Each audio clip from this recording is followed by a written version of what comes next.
So last week we talked about the vision that David had, that he wanted to build a temple for the Lord, that here God was relegated to a tabernacle on the desert. He was moved, the Ark of the Covenant was moved to Shiloh. David wanted to bring it into the city because he had his own home. And because he had his own home, he felt that God would need his own home too, or that he should have. David should not be treated better than the Shekinah glory of God. So he had that desire, but it was not God's desire for David to build it, but for Solomon. And the reason was David's hands were stained with blood. He fought many battles. He took many lives. But yet God made the Davidic covenant with him, which was the covenant that David's lineage would forever have someone to serve as king over Israel in his line. And so we know that that goes back to Ruth and Boaz, the merging of the Jew and the Gentile, and the redemption of all mankind through the promised Messiah that would come through that lineage.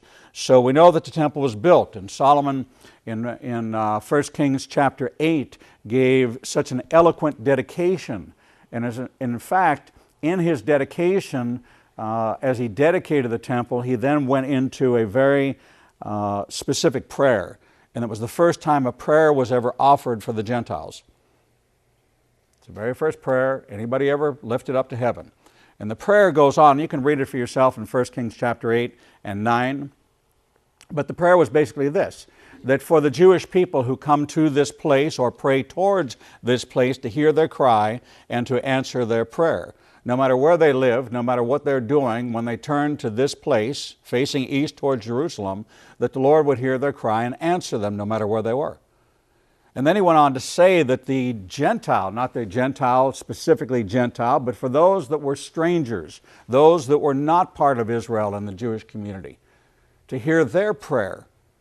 And if they would incline themselves to face east towards Jerusalem, that their prayer should be heard from heaven and that God should grant them their prayer.